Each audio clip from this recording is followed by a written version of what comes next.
G'day, I'm Clive and welcome back at the Armadale Reptile Centre with the lovely Lucy. We're looking at the death adder today, the southern death adder, isn't it? Yes. Yep. Southern or common death adder. Common. They can be known as both names. Or altogether common southern death adder. Yeah, just a common death adder, just the usual. Yeah, nothing bad, one of the deadliest snakes sort of thing. Yeah. Yes. No, they're common death adders because they're found across Australia. So they're common to multiple parts of Australia. But southern death adder is more what we call them over here because they're restricted to the southern regions of WA. So they can be known by both names. So we've got more than one type of death adder then? There are. It all depends on their location. So, for example, you've got your southern death adder, but then another type of the death adder you have is the Pilbara death adder, or the Barclays death adder, and it all just depends on where they're from. So, death adders are usually split by location. Is there much difference between them? A great deal of difference will come in their coloration. Their coloration is hugely based on their environment because they are stealth, camouflage and ambush predators. So if they don't blend in perfectly to their surroundings, well, they're not going to eat. Well, we're around the southern death adders. We are. We'll talk about the southern death adder today, or the common death adder. I like the word southern, sounds better. It does. It doesn't sound so common, plain. Yeah. Boring. So, the length of a southern death adder, what's their... So they're about, a good individual is about 1 metre. So they're naturally shorter, stouter, but wider individuals. And that all entirely comes from the fact that they live a very, very, very different lifestyle to other elapids. So the elapids of Australia predominantly are active hunters. So they will move to catch their prey, they will actively search for something. Death adders are unique in the fact that they are camouflage ambush predators. So because of this, they have gotten a very strong reputation of being very stubborn animals. They will not move. So it is unfortunately an animal that people come across without even knowing they've come across it until it's too late. They will sit there and you could literally step on them and they still won't move. So that's all to do with the way that they hunt and the way that they feed. So a death adder is designed not for speed, hence the stout, short bodies, but they're designed for strength and speed of bite. So a death adder typically will sit with its head, and then it will curl around, and then its tail is by its head as well. So on the end of the tail of a death adder is what's known as a caudal lure. So the end of their tail is very flexible, and it's big and long and it wiggles. So it's meant to intimidate or look like a worm or a bug or a grub, or even just when they're under the leaf litter, just something moving is interesting for a small mammal or a small bird. Then they come on over to investigate, and little do they know that the head of the death adder is right there, and then it's a strike straight up. So death adders actually have one of the fastest strikes in the world. They are incredibly quick, and you don't see it coming. People have said they've been up to 250th of a second for them to strike and get back to where they started. Yeah, that sounds about right. I wasn't aware of the exact number, but it's quick. Yeah. It's very, very, very, very quick. So their whole life strategy is very different. So they also don't commonly inhabit urbanised areas, as they require undisturbed ground for them to be able to hunt. They require leaf litter and refuse for them to be underneath, and they can then come out of very quickly so that they can strike. Urbanised areas are not ideal for them. So death adders are probably something people come across more bushwalking than anything else. But at the saying that, if you're walking on a pathway, say the Bibbulmun track, which is quite a cleared pathway, Majority of the time, Yeah, there is sections, yeah, so okay. be aware. Walking on the Bibbulmun track, especially in autumn time when the leaves are all down, you may yeah, put your foot closer on. yeah.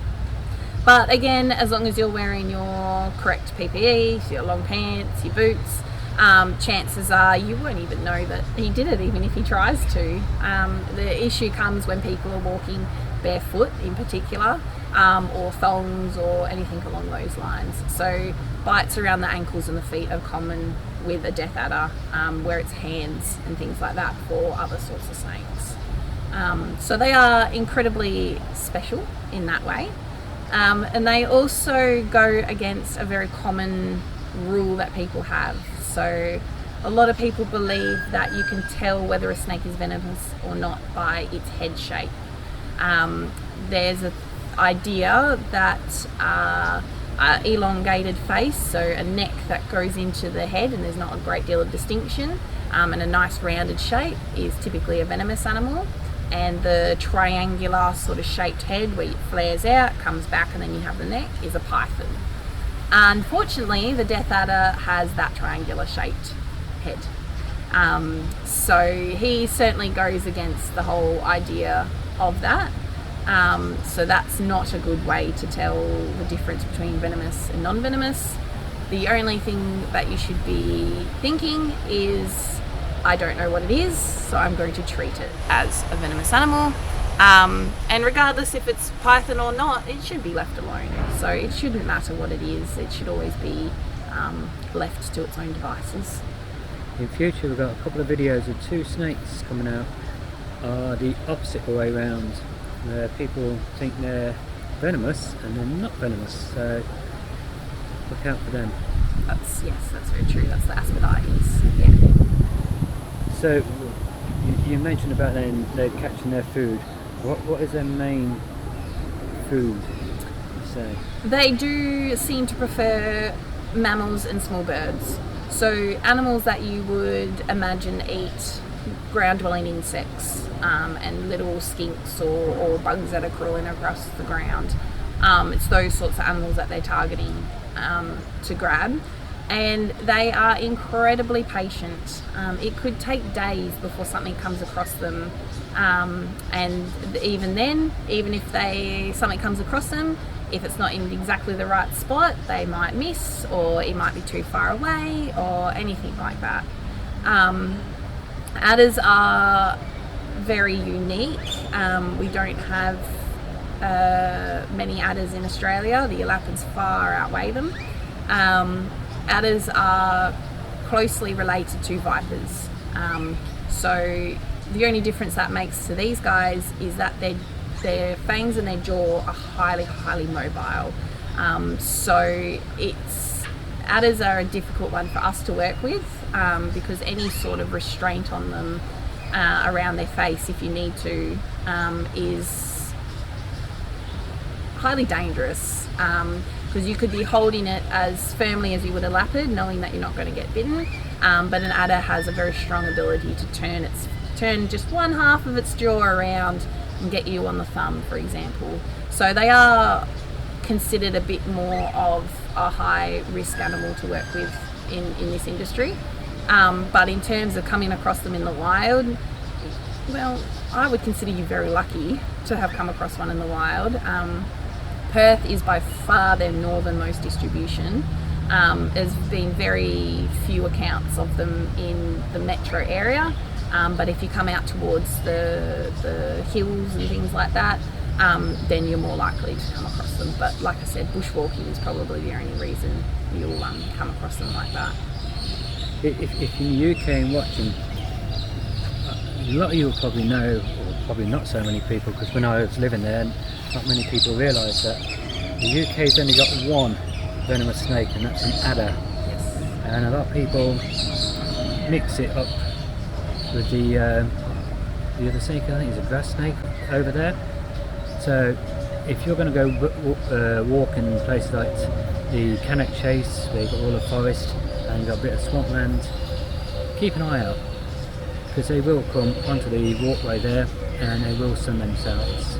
I remember I was over in England and I was walking down the Cannock Chase, and I'd stopped and I was leaning over like this, and people were walking up the track saying, "You alright?" Because I'm just watching this adder, and they all went, So yeah. so, but I was well back, I was about 6 feet away from it, and I was just watching it in the grass on the side. So in the UK you got one, and that's the adder. But let's get back to the death adder here. Yeah, adders are a little bit different as well in the fact that you can get a lot closer to them, or you can push your luck with them a lot further before they do anything.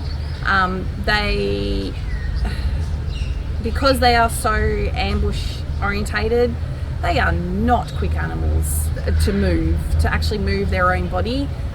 They're quite little stout animals, so they don't move very, very fast along the ground. So their whole defense system is you can't see me.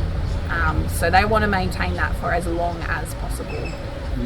Coming to the next comment on that, you say, when they have struck the animal, they don't die instantly. Not always, no. So a lot of people ask them, how will it catch its food and eat it? Yeah, it's quite straightforward. They then are able to utilise pheromones and scent trails to be able to find the prey animal that they've envenomated. So if you can imagine, that sort of venom can affect us quite quickly, and you know, we're about, I don't know, on average we could be anywhere from 80 to 100 kilos, but they're striking a little marsupial that's 500 grams, maybe a kilo if it's, you know, a big one. So it does work significantly quick for them. So they don't have to often travel very far, and they will, you know, get up and move along and find the animal. Quite often the animal will succumb to the venom in terms of paralysis or partial motor function impairment, and then it just needs to wait. It can see it can just wait, and then have its meal that it worked very hard for. And they give birth live? They do, yeah. Yes. We are very lucky in West Australia that we have quite a few of live bearing snakes. They give birth to, on average, it's about 10 to 20 individuals at a time, and like all other elapids, mum gives birth and mum doesn't mind anymore what happens to the children. It's their own life after that. So they are fully formed when they're born. They have every manner of defence that they might need at that point. And the actual venom, the misconception that the young snakes have a stronger venom? That's also a myth, yes. Biologically, they are significantly smaller than an adult. Fangs are smaller, venom sac is smaller, everything is smaller. Again, doesn't mean that they can't hurt you. People can be allergic to proteins in the venom all the time. You could have an underlying condition that you never knew about and something's been brought to light by it. But the chances of it penetrating your skin is low, particularly in like certain areas like calluses on hands and things like that. But then on top of that, the chances of the venom circulating your blood, your lymphatic system into your blood, and then causing an issue can also be quite low. But it's not there. There is always a risk with everything. So it's still very good to be conscious of them, but there is no need to be more afraid of them than an adult. So yeah. Well, if you're doing the wrong thing, be afraid of the adult and the baby. Well, that's very true. That's very true. Do the right thing. So if you do actually come across one, what's the best way for people to react? It's simply walk away. You don't have to worry a great deal about the striking distance for them, because you have to step on them for them to react, or step very, very close to them. And this is why they can be a bit more of a difficult one, because you often don't know they're there. So you don't mean to interfere with them, and it's an accidental interference.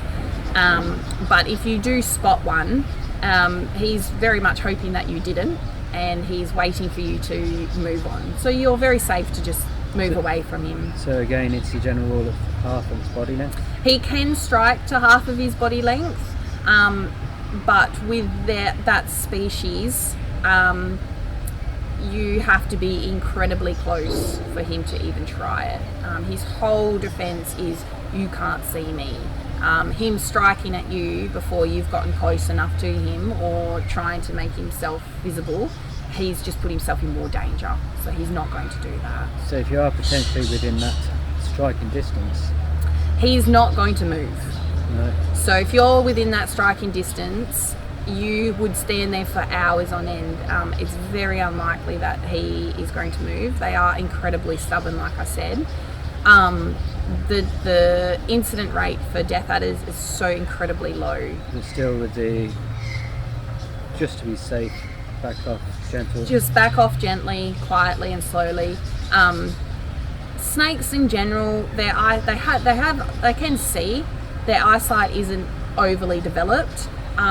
What they react to is sharp, quick movements. Any sharp, quick movement could be food, so naturally they're like, just in case, I might just launch myself at it anyway. So being slow, being precise, being deliberate in your actions, they are like, well, this isn't a threat to me. I don't see why I need to potentially bite, envenomate, and then not be able to eat for a period of time. So, yeah. I hope you enjoyed this video, and if you have, please go down below, click on the subscribe button, click on the notification bell next to it and select all, so you can be notified of all future videos. Hit the like button, a thumbs up, and if you are already a subscriber, again, I thank you very much, and thank you. You're very welcome.